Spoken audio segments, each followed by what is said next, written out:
When we hear or read about Africa in Western mainstream media, in more than 90% of the cases we hear stories about war, famine, natural disasters, refugees, viruses, you name it.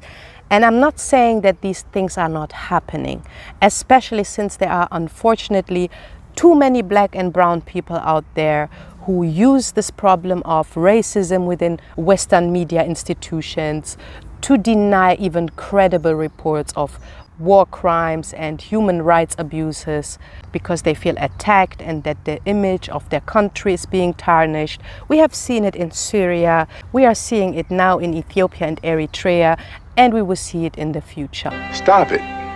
Get some help. The problem with these stories about Africa is that they are incomplete. And as we know, media significantly shapes public opinion, in this case about Africa.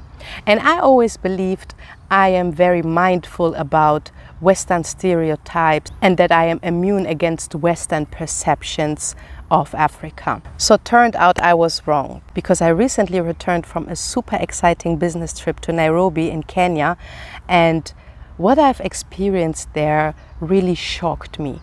And when I say shocked, I mean shocking to me. And I'm very well aware now how even I have been conditioned to believe that Africa is not nearly as technologically advanced as Europe. So today I want to share some of those experiences with you, and they should also serve as a reminder to go out there and make your own experiences and visit the African continent. My name is Weyni. If you're new here, welcome, karibu, and salam salam.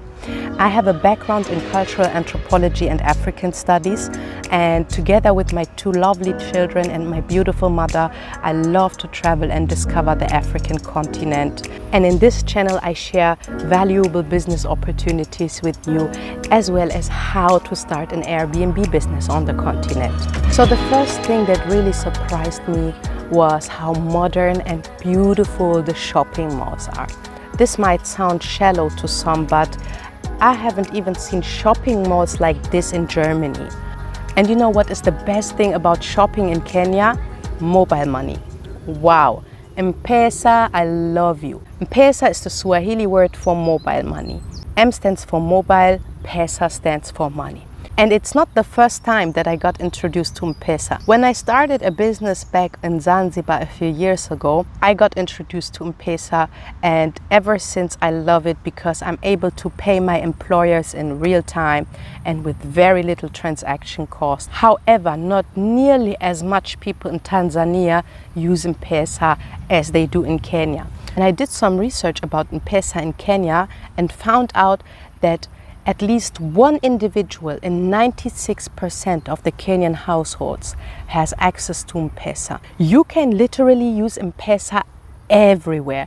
And when I mean everywhere, I really mean it. Like from the shopping malls to bakeries to hair salons to even buy roasted corn on the roadside, and even some of the beggars have adapted to M-Pesa. Can you believe that? You can simply make your donation by sending it to the M-Pesa number and you're good to go to count your blessings. Simple as that.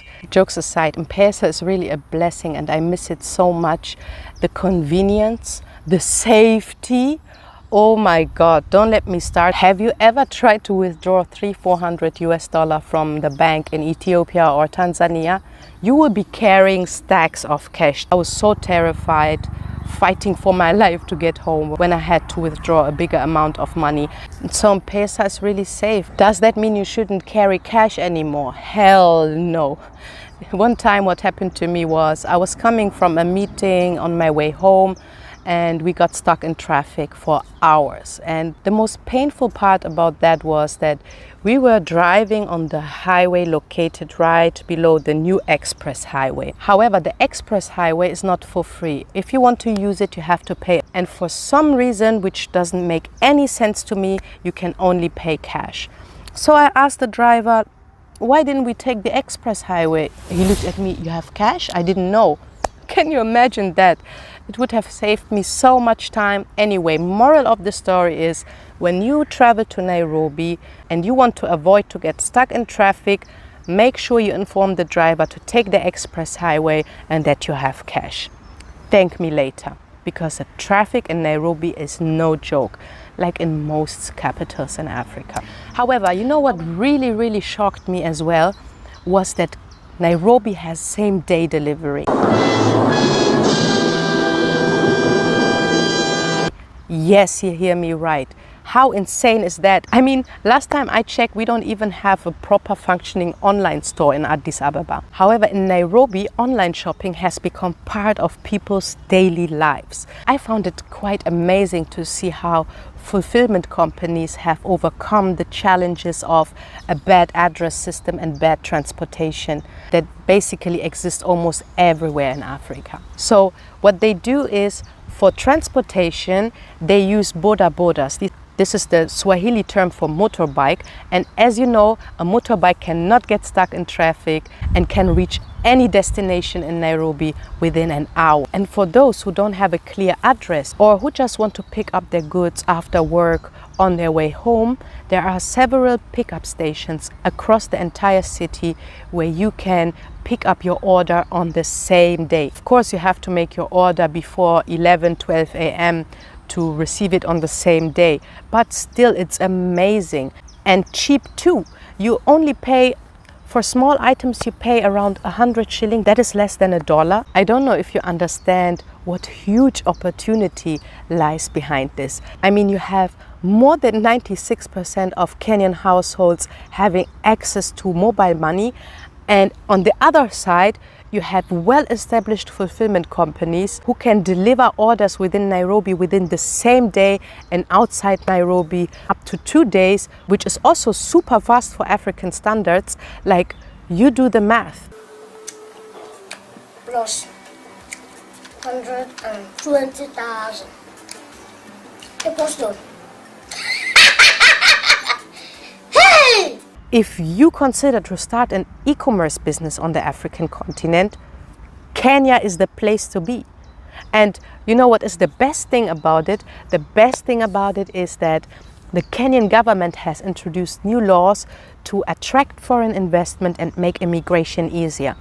I just got my residence permit and working permit, and I've just registered my company in Nairobi, and I'm so looking forward and happy to share also my journey with you. However, what really surprised me also was how green and how beautiful the natural environment of Nairobi is. I lived in Addis Ababa for 2 years, and sometimes I really felt like I need to get out of this concrete jungle.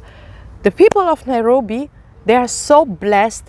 They only have to drive a few minutes to connect with nature because they have parks and forests everywhere.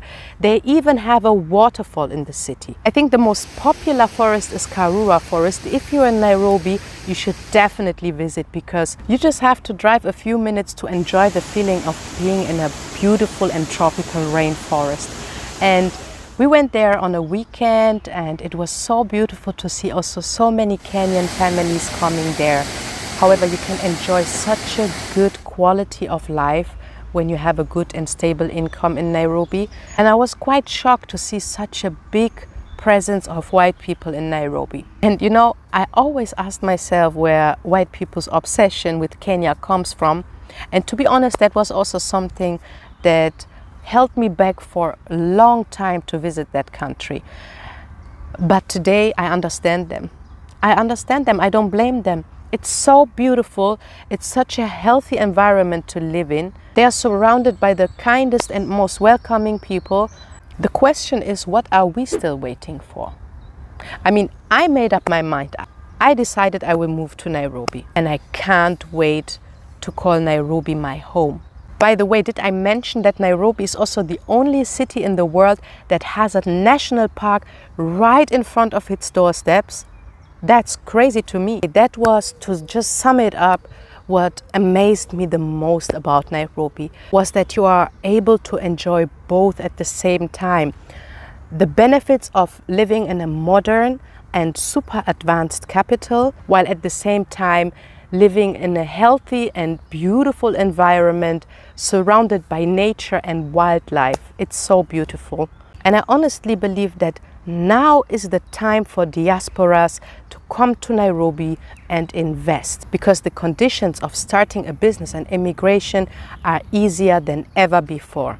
You know, we cannot blame white people for using the opportunities available where we do nothing. It really pains me to see that there are so many of our brothers and sisters out there who have never visited the African continent, who are scared to come here because of the stereotypes and images that are portrayed in Western media about Africa. I believe we have still so much work to do, and the first step is to get out of our comfort zone and visit new places on the African continent, bring our knowledge and at the same time our openness to learn to the continent. And that is how I believe the continent of Africa will rise to its true potential. It will be through its children and through nobody else. If you enjoyed this video, then I am 100% sure that you will love my next episode, where I will be comparing Addis Ababa with Nairobi to see which city takes the cake. Let me know what you think in the comments, and if you haven't subscribed to this channel yet, do so please. Hit the notification bell to be always up to date. Show some love, fam. See you next week. Bye.